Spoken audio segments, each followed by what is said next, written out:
Well, everybody, welcome back to the channel. This is going to be kind of one of those videos that I talk about a record that really has stuck with me over the years. I used to have this little series, I think it lasted like 5 episodes, of albums that shaped me. Now, this could fit into that, but I'm thinking more in terms of just the general nature of this album, not necessarily how it has been a part of my musical journey, though it most certainly has.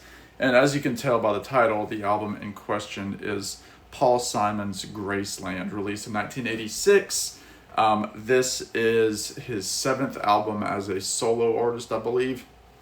So, up until this point, you obviously had the Simon and Garfunkel catalog stretching from the 60s into 1970, culminating with their final record, Bridge Over Troubled Water. And, there was obviously tumultuous relationships within that duo. He would have Art collaborate with him a couple times in his solo career, especially on Paul Simon's record, Still Crazy After All These Years, like on songs like My Little Town. Just before Graceland, Paul Simon was experimenting with a lot of different types of instrumentation. He was really doing that with Simon and Garfunkel. You listen to songs like Cecilia or El Condor Pasa, which is an old Peruvian folk tune, I believe. He loved world music. He loved different rhythms. He still loves different rhythms. If you listen to his recent records like Seven Psalms or, you know, Stranger to Stranger, he's loving percussion. He loves weird sounds. Up until this point, with his solo career, you obviously had albums like the Paul Simon Songbook, which is essentially just like an acoustic folk album. Pretty much a Simon and Garfunkel album without Art Garfunkel. It was kind of that style, very folky. You also had his self-titled record, which had songs like Me and Julio, Down by the Schoolyard, Mother and Child Reunion, both of which have a very non-traditional aspect to them. Again, you've got stuff like Still Crazy After All These Years, which has that very jazz kind of song, melody with the saxophone solo. You've got stuff like One Trick Pony. You've got Hearts and Bones. These albums that weren't really doing that much at the box office. On the charts in terms of critical, high critical praise. But you still had a lot of really good songs. I love the song About the Moon from Hearts and Bones. Fantastic tune. The song Hearts and Bones is great. The song Renee and Georgette Magritte with Their Dog After the War. All of these songs that are kind of building up to what Paul Simon would do with Graceland. Now, the argument can be made, that Paul, up to this point, already had a couple of masterpieces. And again, the word masterpiece is thrown around all the time. But Paul Simon, I think other than Paul McCartney, Paul Simon has had the best kind of 1-2 punch career of anybody in terms of the amount of hits that he was making. Now, you can look to artists like Neil Young, who's obviously been in 100 different groups, Eric Clapton, who's been in 100 different groups, people like that. But nobody is really pumping out the hits the way that Paul Simon and Paul McCartney were doing, and pretty much paralleling each other during the 70s and even into the 80s, though I would even venture to say Paul Simon had a better run in the 80s than Paul McCartney did. And Paul Simon is older than Paul McCartney, I should say. So you take this album Graceland, where Paul Simon had traveled to South Africa. He was collecting rhythms and instrumentation from artists like Miriam Makeba, Ladysmith Black Mambazo, all these different people, the Gaza Sisters, all of these fantastic players in their own country that Paul was thinking, I could do something with these tracks. So he went to Africa, he recorded a bunch of tracks, instrumental tracks really, with these artists, and then he brought it back to the United States and started working on Graceland. And you just listen to songs like Gumboots, I Know What I Know. Those songs are straight from Africa. You've got that melding of American music with the African music, how similar a lot of them were. You got stuff like That Was Your Mother, which is a full Zydeco song,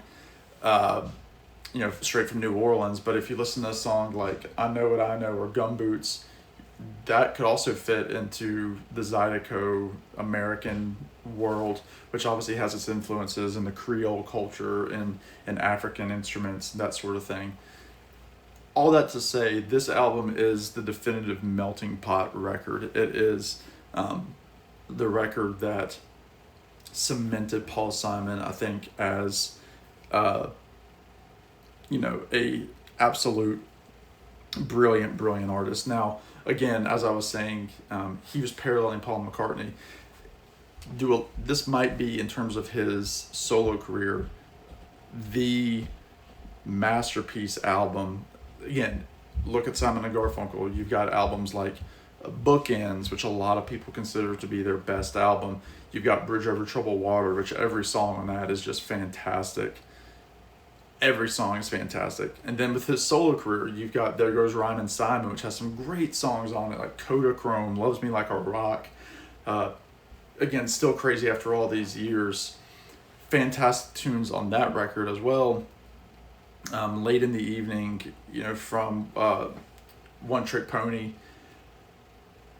Tons of fantastic songs, but this album, you listen to it, it's a snapshot. I know Paul Simon got a lot of flack for this. They kind of said he was doing cultural appropriation, but this was during the time of apartheid, and he was really trying to shed light on the importance of Africa and why we needed to really look to that country and support the cause against apartheid.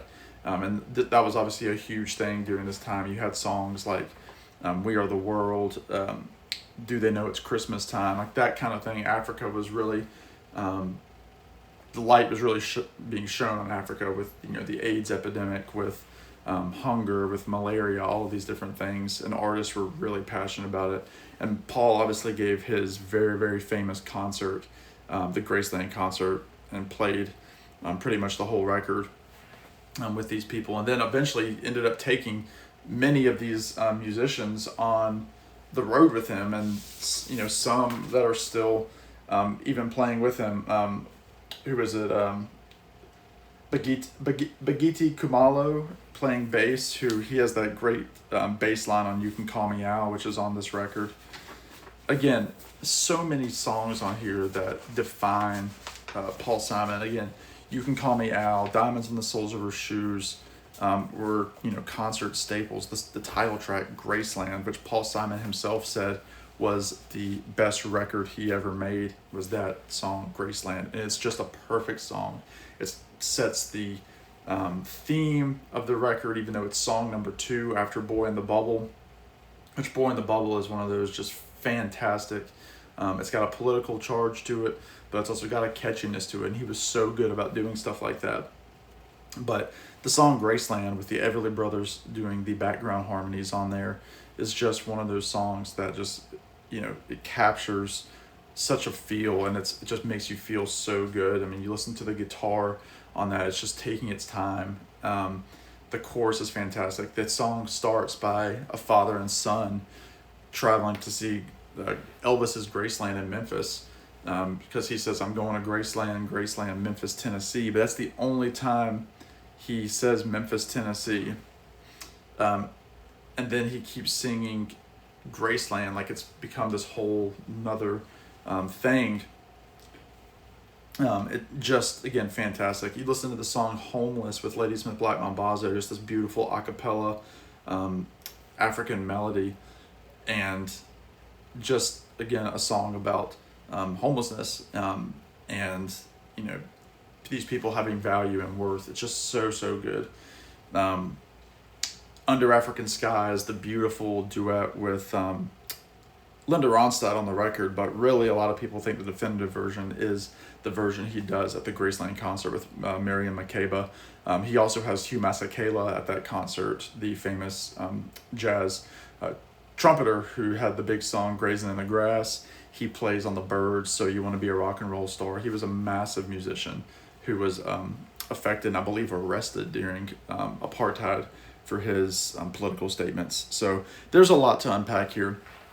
I would say the final thing is this is probably maybe the most joyful record ever made, even with all the heaviness around it, even with all the lyrical depth to it and the musical depth to it. You listen to the song, I mean, what a 1-2 punch from side A flipping over to side B with Diamonds on the Soles of Her Shoes into You Can Call Me Al. They're just both fantastic. Again, songs like The Boy in the Bubble, I Know What I Know, Gumboots, all of these songs make you just want to dance. Crazy Love Volume 2, That Was Your Mother's. Again, that Zydeco, fantastic tune. The last song, All Around the World, or The Myth of the Fingerprints, which he wrote with Los Lobos, although there's some controversy there as to who actually wrote that song. But fantastic song, fantastic record. Everything about it is perfect. This is a top 10 record for me, absolutely. It's a 10 out of 10 record for me. There's not anything that I would change on it. I think it's superb. I think it is the true Paul Simon masterpiece over anything he did with Simon and Garfunkel or in his solo career. This is the record right here. And there's so much to it. And I get so much joy out of listening to it. Listened to it a couple nights ago. It was kind of the inspiration for this video. So let me know what you think. Is this, one of those most joyful records? Is it Paul Simon's magnum opus? Do you think there are other albums that show off his versatility better than this? I would find it hard to see that, but again, Paul Simon's one of those guys who continues to make great works, even his most modern records. He's trying to, break some barriers and try new things, which is fantastic for a man who's 85 years old. So that does it for me, everybody. Graceland by Paul Simon. Let me know what you think. In the meantime, y'all be good, take care, and we will see you on the next one. Bye now.